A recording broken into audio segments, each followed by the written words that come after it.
esteja convosco.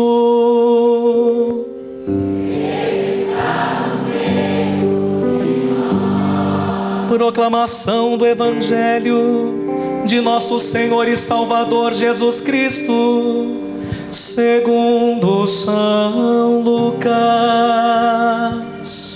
Glória a vós, Senhor. Aconteceu que num dia de sábado, Jesus entrou na sinagoga e começou a ensinar. Aí havia um homem cuja mão direita era seca. Os mestres da lei e os fariseus o observavam para ver se Jesus iria curá-lo em dia de sábado e assim encontrarem motivo para acusá-lo. E Jesus, porém, conhecendo seus pensamentos, disse ao homem da mão seca: levanta-te e fica aqui no meio. Ele se levantou e ficou de pé. Disse-lhes Jesus: eu vos pergunto, o que é permitido fazer no sábado? O bem ou o mal? Salvar uma vida ou deixar que se perca?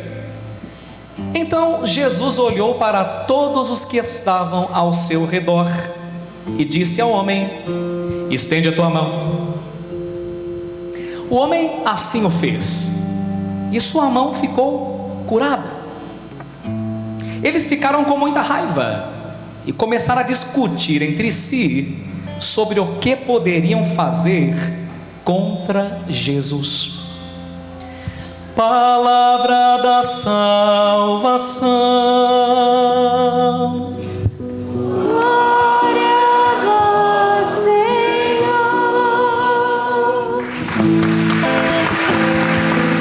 Na vossa justiça, guiai-me, Senhor. Na vossa justiça, guiai-me, Senhor. Na vossa justiça, guiai-me, Senhor. Na vossa justiça, guiai-me, Senhor. Queridos, embora esse evangelho de quando em quando ele nos visita sempre com lição nova, porque a Bíblia diz, o evangelho, que quem encontrou Deus é como um pai de família que tira coisas novas e velhas do seu baú sempre. Ou seja, a palavra de Deus para nós é sempre, sempre, sempre nova, renovadora e vivificante.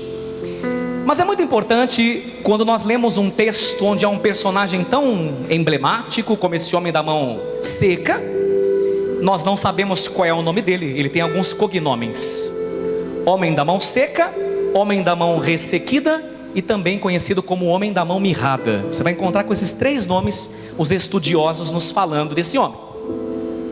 Algumas coisas o evangelho deixa propositalmente escapar, né? Alguns detalhes para você poder realmente entrar na cena e entender por que a história do homem da mão seca veio parar aqui em pleno 2016, segunda-feira à noite. Tudo tem um propósito e você vai entender por quê. E tem tudo a ver com você e comigo.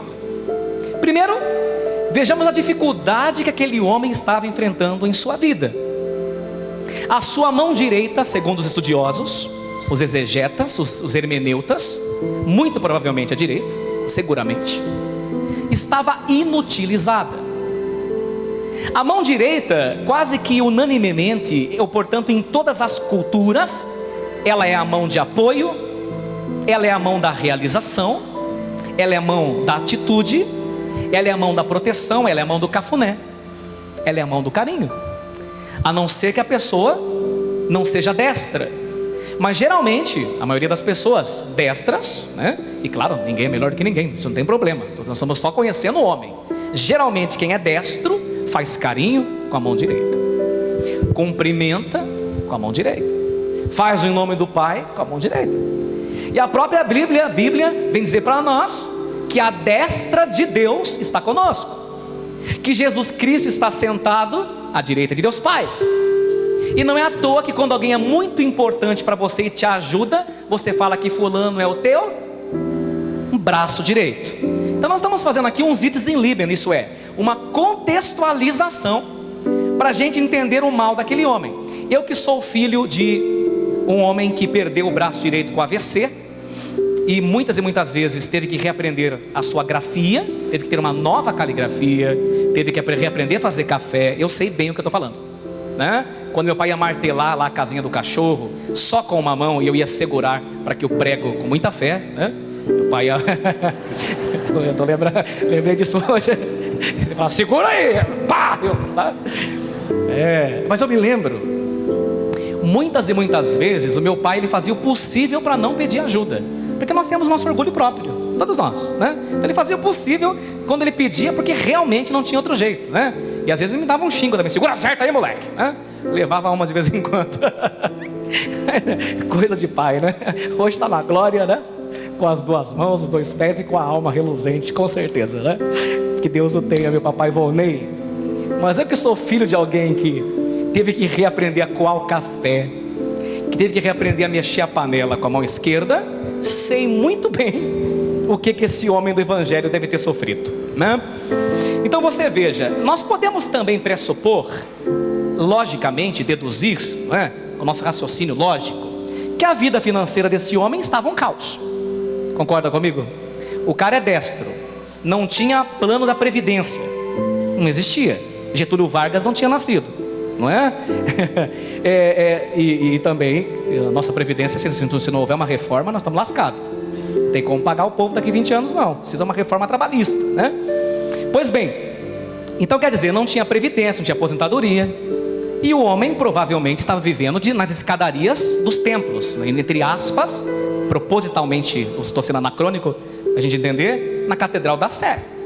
Ele estava lá, pedindo esmolas. Portanto, se você veja que não é uma coisa tão simples só perder uma mão. Aquele homem também havia perdido aos poucos a sua dignidade, a sua inteireza. Ele havia perdido grande parte da sua capacidade de relacionamento. Então, a vida profissional, um caos.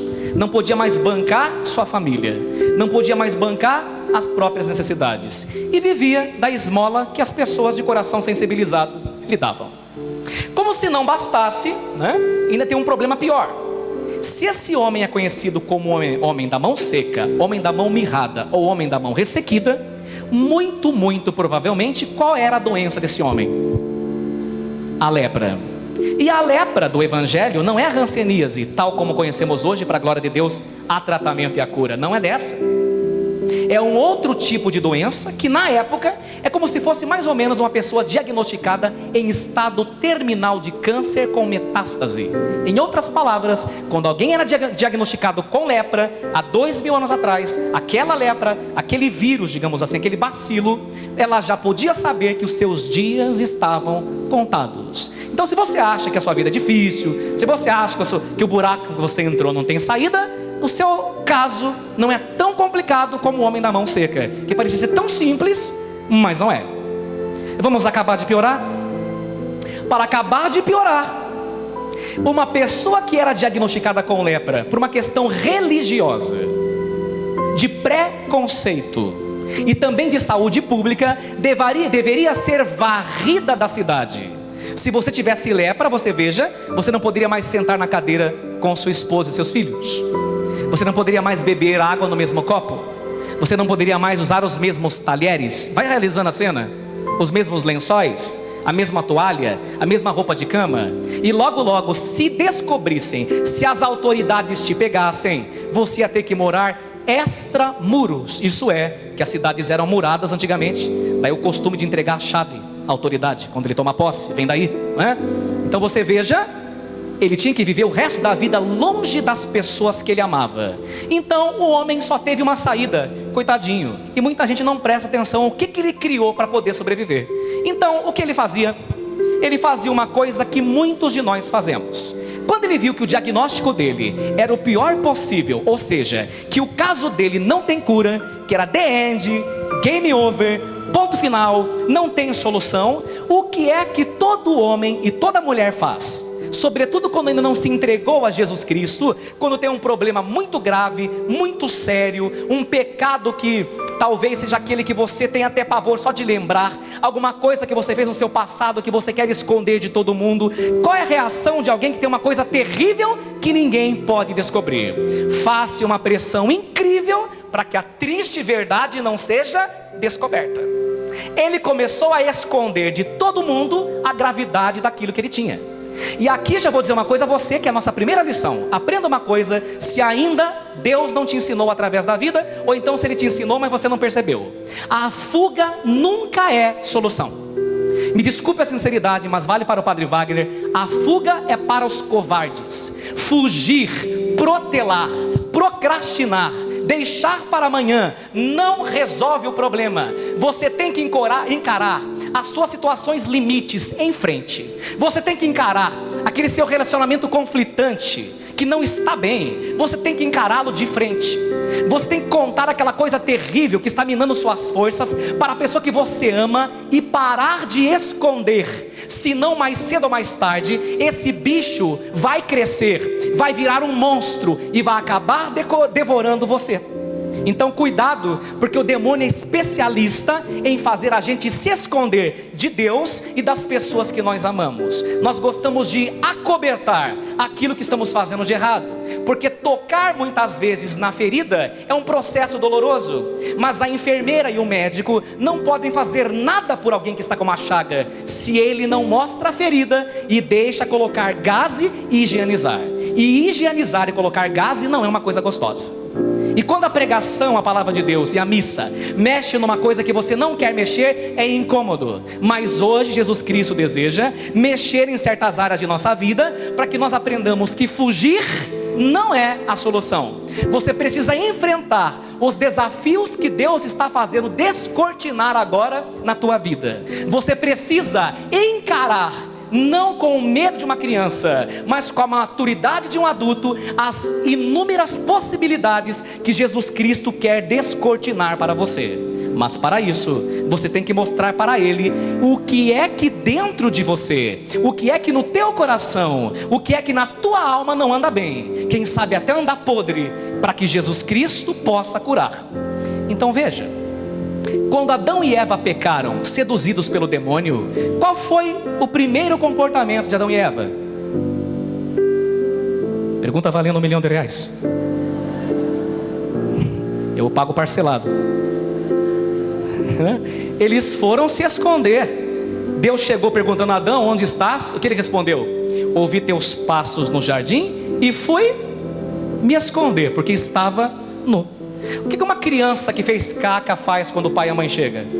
Esconde. Quebrou o vaso preferido da mãe, o que ela faz? Tenta colar com super bond. Não é? Quantas vezes eu fiz isso, né? Ou dá um sumiço no vaso. Cadê o vaso da mãe? Não sei, mãe.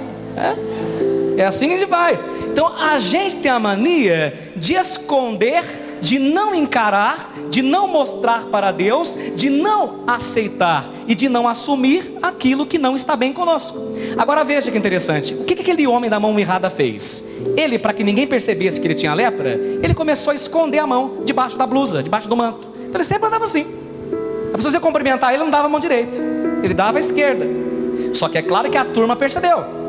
E a turma perguntou: ô seu Zé, o que você fez na sua mão? Se ele falasse que tinha lepra, tinha que mudar da cidade. Então ele vinha dar uma desculpa. Pois é, rapaz, ontem eu estava lá, caí, escorreguei, dei uma torção, estou com uma luxação. Não, sem querer eu fui ajudar minha mulher, cortei com a faca. São as desculpas que nós vamos contando para nós mesmos, para Jesus não mexer e não modificar a nossa história e a nossa vida. Só que isso não resolve, isso apenas aumenta o problema mais tarde. Agora veja que interessante, é muito bonito o que Jesus pede para ele fazer, já que ele não contava para ninguém, e Jesus Cristo sabe de tudo, não tem absolutamente nada que você possa esconder de Deus. No meio da multidão, é claro que o rapaz nunca procurava o primeiro banco, ele tinha vergonha. O que ele fazia? Gostava de escutar Jesus falar, mas ficava sempre lá no final. E como que a mãozinha ficava? Escondida. Para a surpresa, com certeza a maior surpresa da vida dele, o pregador Jesus Cristo, o Filho de Deus, faz 3 pedidos. Portanto o verbo está no imperativo. 3 pedidos. Levanta-te. Então, pera lá, levanta, estava sentado. Realiza a cena. Sentado lá, escondidinho, quem sabe de cócoras, agachado. Ei, você. Aí, levanta-te. E ele tímido. Oxe, todo mundo olhou. O homem da mão machucada. Aquele que cortou a mão com a faca. Malemar sabiam que era lepra, que era uma doença incurável. Só de ele se levantar já foi um ato de coragem. É o que você fez hoje. Se você veio hoje aqui à casa de Deus, você não veio para ver o Padre Wagner, que é um pecador miserável. Você veio para ver Jesus Cristo, que é rico em misericórdia e todo-poderoso, Filho de Deus. Você se levantou? É o primeiro passo. Levanta. Larga o quarto escuro. Larga a preguiça. Larga o comodismo. Levanta-te. É o primeiro passo. Só isso já foi extraordinário para um homem que vivia se escondendo. Só que Jesus Cristo, propositadamente, é provocante e provocativo. Segundo pedido: vem para o meio.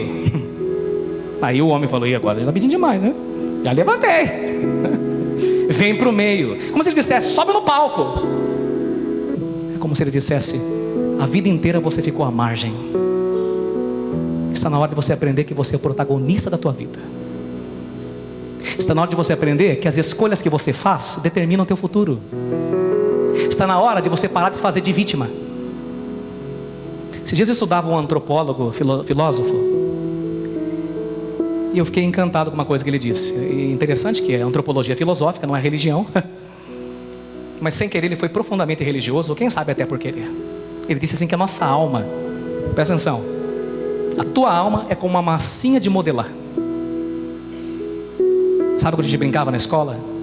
É como se quando você foi criado, quando o gameta masculino se encontrou com o feminino e houve a concepção, que é a vida, naquele momento a sua alma ainda não tinha uma forma. E à medida das escolhas que você vai fazendo, essa alma vai ganhando uma forma. Então ninguém pode ficar se fazendo de vítima. Eu não estudei porque minha mãe não deixou. Esses dias achei encantador no G1 um molequinho da favela que estudou a vida toda em escola pública, passou em primeiro lugar na medicina, na faculdade federal. Isso não é desculpa. Eu sou assim porque meu marido, sabe, padre, eu casei muito nova e baba. Irmã, assuma, foi você que escolheu. Ai, mas eu não sei, a minha esposa ela é muito lerda. Casou pra quê? Você casou com a lerda, filho. Casou, toma que é tua. Ei. Meu marido, Acho engraçado, quando começa a namorar com 15, 16 anos, ninguém repara que a menina não gosta muito de limpeza. Vai nas curvas do violão. Depois que casa, não tem janta, não tem café, com quem que eu fui casar? Casa com a beleza, empiastro, estorvo. Toma que agora é tua, na saúde e na doença, na alegria, na tristeza, todos os dias da tua vidinha. Que pegar a novinha lá, você pegou. Agora a novinha não quer limpar, paga empregada, benzão. Falei. Estava entalado para falar isso. Eu recebo os maridos da minha esposa. Ai, que ela não quer saber. Ai, que ela é um corpo mole. E quando você casou? Por que você gostou dela? Eu gostei dela, ela tinha 16 anos, era muito bonitinha, era as curvas de um violão, era a minha pitula. Então agora a pitula fica no sofá e você paga uma diarista, benzão. Isso não é motivo para separar, não. Não estou falando que é para você apoiar a mulher virar uma vagabunda, né? Eu estou dizendo, falo português claro, que você fez uma promessa no altar. E tirar ela da casa da mãe e do pai dela, para isso você foi homem. Então agora honra a tua mulher. Passou. Então veja. É que eu não estou aguentando mais escutar reclamação de casamento, pelo amor de Deus. Chupa essa manga, rapaz. Continuando. Eu me perdi aqui. Levanta-te.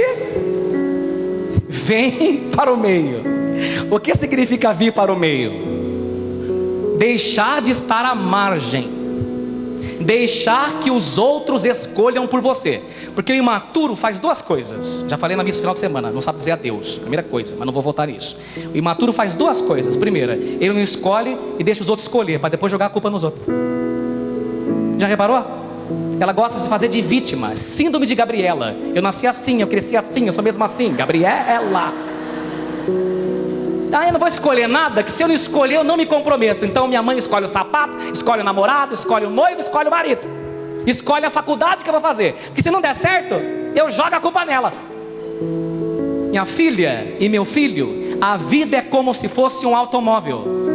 No carro da vida, você tem que sentar no banco do motorista, não é do carona não. Deus te fez capaz de tomar atitudes. E me desculpe também, não quero ofender, mas é para o teu bem, para você acordar e parar com essa lenga-lenga. Se hoje você é uma pessoa frustrada, a culpa é tua, por causa das más escolhas que você fez. Essa é a má notícia. A boa é que ainda dá tempo de mudar, porque você está vivo. Amém? Então pare de estar à margem. Tudo bem que o que o homem tinha era uma coisa muito grave, mas Jesus Cristo queria ensinar aquele homem a parar com esse complexo de vítima, a parar de ficar jogando a culpa nas circunstâncias trágicas da história, nas circunstâncias trágicas da vida. Você até hoje ficou à margem, agora você vai aprender o que é estar no meio, a escrever a própria história, a tomar atitude, a tomar decisões. E por incrível que pareça, tremulando, o homem foi, e todo mundo olhou. Só que ele pensou: muito bem, já fiz duas coisas, agora só me falta ele pedir para mostrar minha lepra em público e eu nunca mais poder morar nessa cidade. Pois Deus nos surpreende, porque foi isso mesmo que ele pediu. Estende agora a tua mão. Até a hora, talvez você não tenha pensado nisso, até a hora dele estender a mão dele, ele ainda tinha opção, porque ele podia mostrar na hora de estender a mão, que ainda estava escondida, ele fala: e agora? Todo mundo está olhando, espera lá, eu mostro a boa, eu mostro a ruim. São aquelas pessoas que diante de Deus não têm coragem de mostrar também o seu pior lado, a sua miséria. E todos nós temos misérias em nós, a começar pelo Padre. E eu preciso ter a hombridade, a humildade, mostrar para Jesus as minhas misérias, os meus medos, os meus pecados, os meus maus pensamentos, as minhas inseguranças, para que Jesus me transforme e faça de mim um homem melhor, e de você uma mulher melhor. Enquanto você ficar tentando encobrir o teu pecado, encobrir a tua miséria, nada de novo acontece na tua vida, nada de novo acontece na tua história.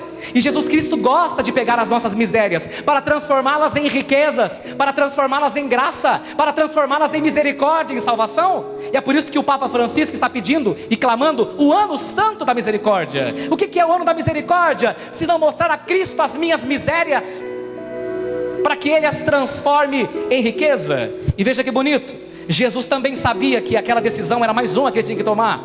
Quando Jesus falou: mostra a sua mão, Jesus pensou: com certeza, vamos ver. Agora ele escolhe se ele mostra boa ou ruim diante de todos. Mas aquele dia, aquele homem parou de tapar o sol com a peneira.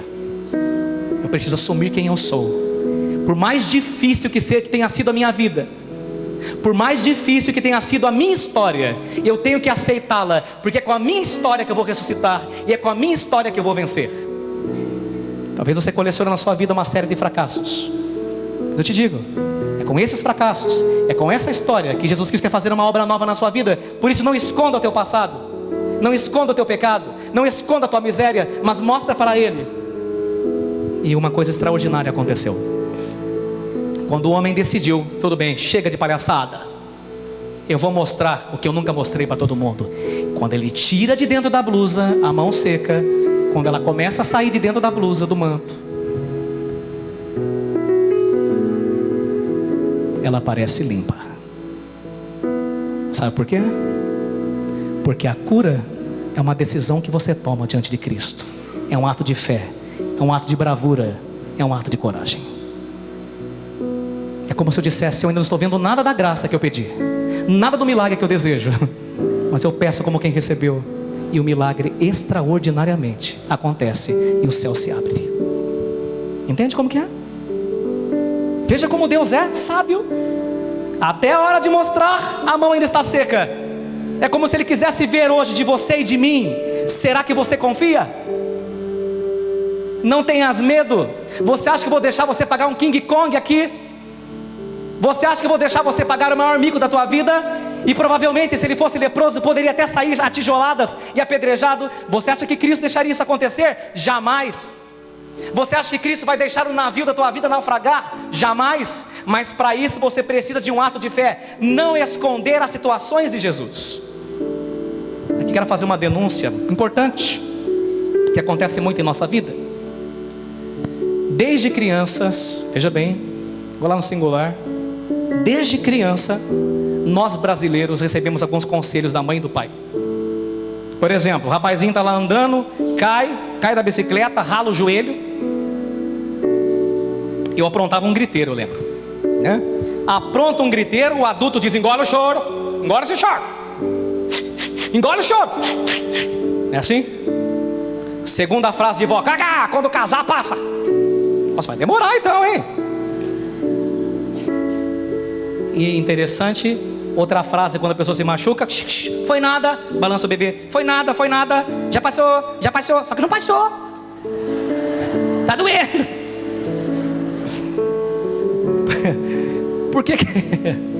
Por que eu faço essa denúncia do não foi nada, já passou, engole o choro, quando casar sara? Porque nós levamos essa psicologia na vida e na fase adulta. A vida nos fere, alguém nos machuca e nós engolimos o choro, fazemos de conta que nada aconteceu. Chega alguém e diz assim: vamos pôr uma pedra em cima desse assunto. Eu estou aqui para dizer que pôr uma pedra não resolve. Você precisa enfrentar, entregar para Jesus e assumir que machucou, sim. Senão não tem como cuidar de uma ferida que está escondida. Como que eu posso limpar uma ferida que eu temo em esconder? Entende? Era importante. Uma vez eu contei alguns anos atrás aqui, não sei se vocês se lembram. Alguns de vocês são novos, né? Glória a Deus, sejam bem-vindos. Me lembro, acho bonita essa história, né? É engraçada, mas é bonita e muito inteligente. Brasileiro é criativo para criar história, né? Tinha uma avó que tinha 2 netos, a avó e o avô, e eles foram passar as férias na fazenda, né? E o moleque foi brincar, enjoou lá de andar lá, foi brincar e começou a brincar com o estilingue, né? Pegou aquele galho de goiabeira, fez um estilingue e começou a brincar. E acertando latinha, acertando coca. De repente ele acerta o pato de estimação da avó dele no pescoço. Foi um qué só, né? Pá, pá. Caiu morto, estirado. E ele ficou tão desesperado, tentou ressuscitar o pato, né? Diz que jogando água no pescoço o bicho volta. Tentaram, né? Não adiantou nada, fez oração, exorcismo, nada, né? Aí o vô dele tinha um monte de lenha onde ele guardava ali para fazer a fogueira, né? Ele pegou aquele monte de lenha, pegou o pato, encolheu bem, botou numa sacola bem escondido, viu que ninguém estava vendo, e botou o pato debaixo da lenha. Só que a irmãzinha dele pequena estava na árvore, na casinha da árvore, e de lá de cima ela viu. E eles jantaram, a avó fez bolo de brigadeiro, né? Bolinho de chuva que a vovó faz e tal. Daqui a pouco, quando foi para a cozinha, ela falou assim para a netinha dela: Sara, vem cá ajudar a mãe a lavar a louça, a avó a lavar a louça. Não, mãe, quem vai hoje é o João Guilherme. João Guilherme? Que bicho mordeu? Ele falou que quer ir. Tá louca, menina? Só louca. Até parece que eu vou. Isso é coisa de menina, você que vai. Ele ouviu o pato. Você viu? Você estava lá. Onde você estava, sua bruxa? Na casa da árvore. Sua futriqueira, mexeriqueira, mulher tudo igual. Falou assim, ainda brava ainda. Daí, ele tá indo, vó. O João foi lá, lavou toda a louça, bonito. No dia seguinte, o João Guilherme ia pescar com a avó logo cedo, né? Todo contente, botou roupa. A Sara não ia ajudar lá em casa. A turma era preconceituosa, achava que só menino tinha que trabalhar, né? E aí, ele todo pronto, a Sara falou: ô João, hoje quem vai com você sou eu. Não, eu não aguento mais a situação. Não vou aceitar mais ser chantageado por você, sua menina boba. Eu sou maior que você deve respeito. Eu vou contar tudo pro pai e pra mãe. Ótimo, vamos contar mesmo pro pai e pra mãe. Você matou o pato da avó. Ô vó, o João vai ficar aqui, eu que vou com o vô, tá? Ele disse que ia ajudar a senhora. E ela falou: ixi, esse menino tá estranho, né? E foi indo. Passou 7 dias, ele já não aguentava mais tanta pressão. Qualquer coisa que acontecia, ela: o pato, eu vi.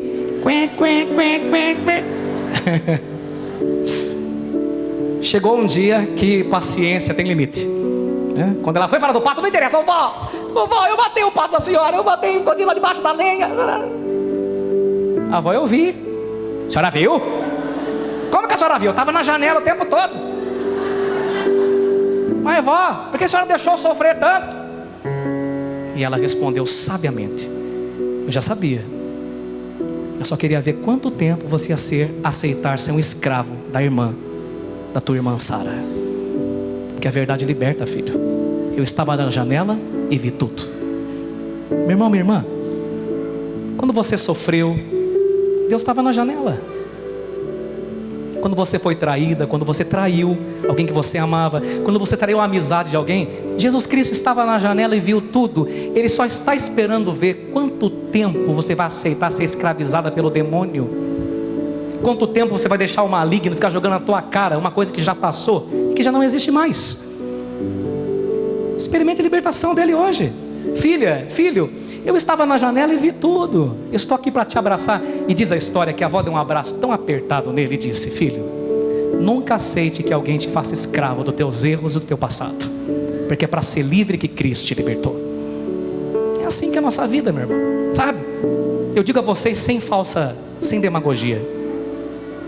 Na minha história eu tenho coisas que eu não gostei de ter feito, que eu me envergonho como homem, mas entrego todas elas para Jesus. Ele estava na janela e viu tudo.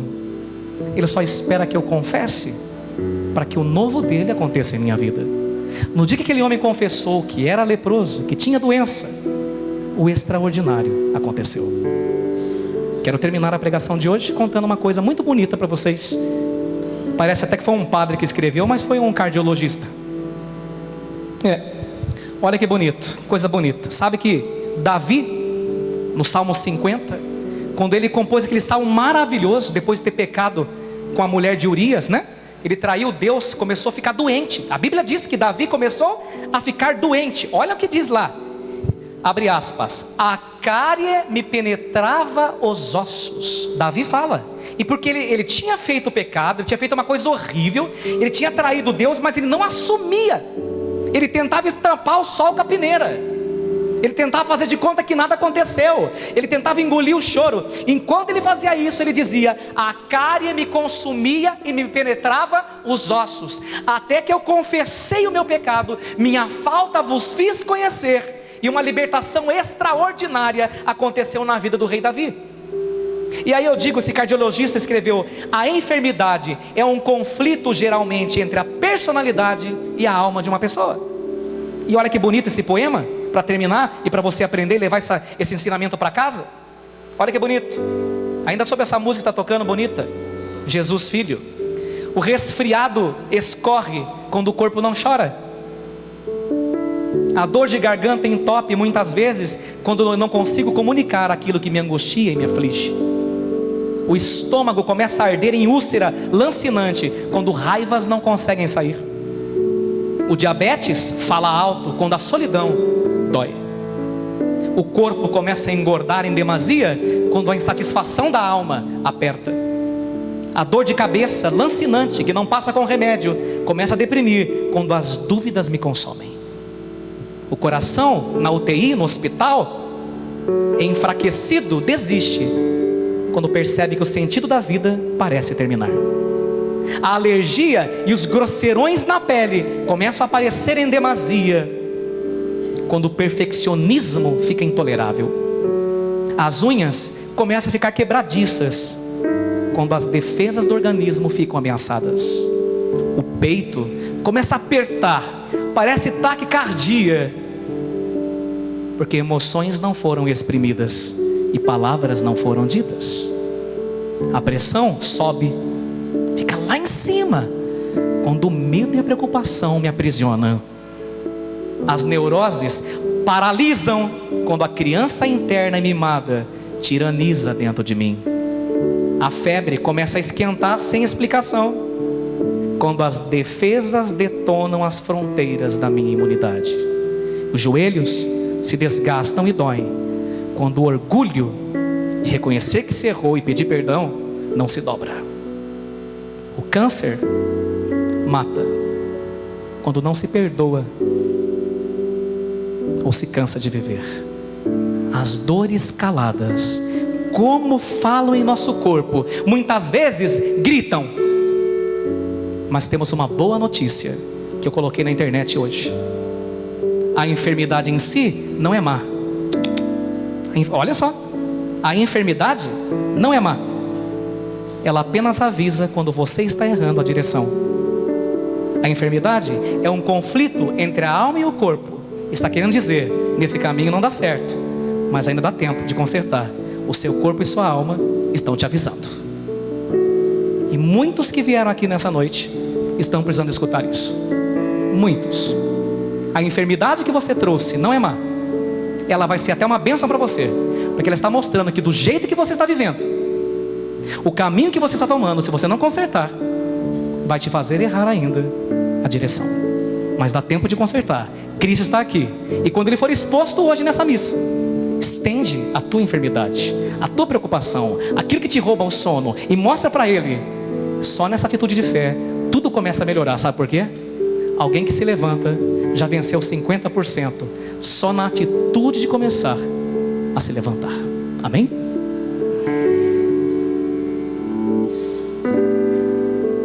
Tom. Jesus, filho de Davi, me cura. És o santo de Israel.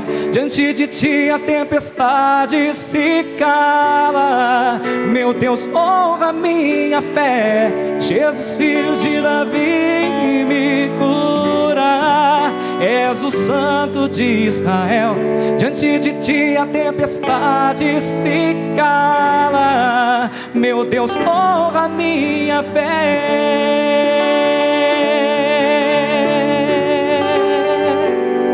Glória ao Pai, ao Filho e ao Espírito Santo. E essa música depois será a nossa música de adoração, para Jesus terminar o que Ele começou a fazer em você, agora que a palavra estava sendo proclamada. Juntos rezamos, irmãos. Iluminai-nos, Senhor, com a luz da vossa palavra. Juntos. Iluminai-nos, Senhor, com a luz da vossa palavra. Pai Santo, conservai a igreja, para que, como fiel ouvinte e servidora da palavra, siga Jesus e não renuncie à sua cruz. Iluminai-nos, Senhor, com a luz da vossa palavra. Fortalecei a nossa arquidiocese, para que, de forma desprendida, se disponha a anunciar o reino de Deus nesta grande cidade. Rezemos. Iluminai-nos, Senhor, com a luz da vossa palavra. Fortalecei o vosso povo sofredor, que carrega o peso da cruz de cada dia. Iluminai-o com o fulgor da sua palavra. Rezemos. Iluminai-nos, Senhor, com a luz da vossa palavra. Socorrei as vítimas da violência e aplacai os violentos pela força da vossa palavra, protegendo as crianças contra todo tipo de agressão, e acompanhai todos aqueles que servem os pequeninos deste mundo. Rezemos. Iluminai-nos, Senhor, com a luz da vossa palavra. Iluminai nossa pátria, que recordará na próxima quarta-feira a sua independência. Dai-nos o espírito da concórdia e da justiça, para que o povo brasileiro possa trilhar um caminho de liberdade e de paz. Rezemos. Iluminai-nos, Senhor, com a luz da vossa palavra. Por todos os ouvintes da Cantate FM, nos acompanham pela rádio e pela internet, pelos espectadores da stv.net e pelas intenções que estão em nosso coração. Rezemos. Iluminai-nos, Senhor, com a luz da vossa palavra. Possam agradar-vos, ó Deus, as preces de vossa igreja, para que recebamos por vossa misericórdia o que por nossos méritos não ousamos esperar, por Cristo nosso Senhor. Momento do nosso ofertório, de ofertar sua vida, de ofertar sua família. Transforme a sua oferta em oração. E se você pode nos ajudar a manter essa missa transmitida, o valor não é baixo, é alto, né? Você pode ajudar a continuar chegando a mensagem pela rádio, pelo computador. Ajude, que Jesus te dê 7 vezes mais. Cantando para o Senhor, ofertamos nossa vida, nossa história.